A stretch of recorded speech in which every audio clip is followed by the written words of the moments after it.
जिस देश में 80 करोड़ लोगों को 5 किलो राशन के लिए कतारों में लगना पड़ता हो, उस देश में यह सरकार 12 लाख तक के टैक्स न लेने के लिए अपनी पीठ थपथपा रही है। बहुत कम बोलने वाले डॉक्टर मनमोहन सिंह ने बहुत ज्यादा बोलने वाले प्रधानमंत्री जी को जब देश की बागडोर सौंपी थी तो $1.58 का था, आज 85 से 87 के बीच में झूल रहा है।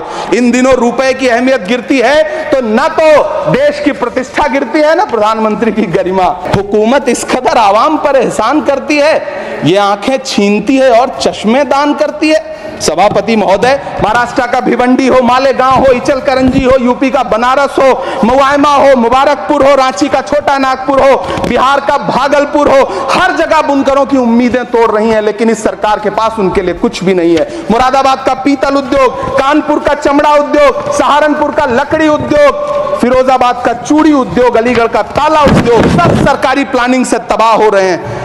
इन तमाम के बीच सरकारी सपोर्ट से बस एक उद्योग फल फूल रहा है, नोएडा का नफरत उद्योग। मैं प्रधानमंत्री जी से कहना चाहता हूं कि आप ही ने 1 मार्च 2018 को किंग अब्दुल्ला को, जॉर्डन के किंग अब्दुल्ला को मेहमान बना करके इसी दिल्ली में एक कॉन्फ्रेंस में कहा था कि मैं मुसलमानों के एक हाथ में कंप्यूटर और दूसरे हाथ में कुरान देना चाहता हूं।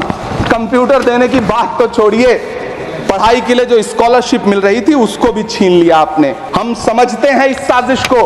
आप माइनॉरिटी मिनिस्ट्री का बजट काटते काटते एक दिन मिनिस्ट्री को ही बंद कर देना चाहते हैं। वो जहर देता तो सबकी नजर में आ जाता, सो ये किया कि हमें वक्त पर दवाएं न दी। अलीगढ़ मुस्लिम विश्वविद्यालय का किशनगंज सेंटर बजट के अभाव में दम तोड़ता जा रहा है। आखिर कौन सी नफरत है?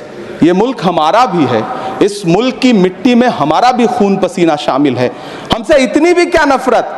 रिश्तों की ये नाजुक डोरें तोड़ी थोड़ी जाती हैं, अपनी आंखें दुखती हो तो फोड़ी थोड़ी जाती हैं। एक तरफ कोलंबिया जैसा छोटा सा देश और उसके प्रधानमंत्री गुस्तावो पेत्रो खड़े हैं जो कोलंबिया के नागरिकों को हथकड़ी लगाकर लाने वाले जहाज को अमेरिका बैरंग वापस लौटा दे रहे हैं, और दूसरी तरफ हमारे प्रधानमंत्री जी खड़े हैं जो बेड़ी और हथकड़ी लगा करके लाए गए बेटों के अपमान पर एक शब्द नहीं बोल रहे। पन्ने पलट रहा हूं, मुझे 2 किरदार याद आ रहे हैं। एक तरफ निक्सन के 7वें बेड़े की धमकियों के सामने लोहे की तरह अडिग इंदिरा गांधी खड़ी हैं, तो दूसरी तरफ खुद ही नमस्ते ट्रंप का नारा लगाते हुए प्रधानमंत्री जी खड़े हैं।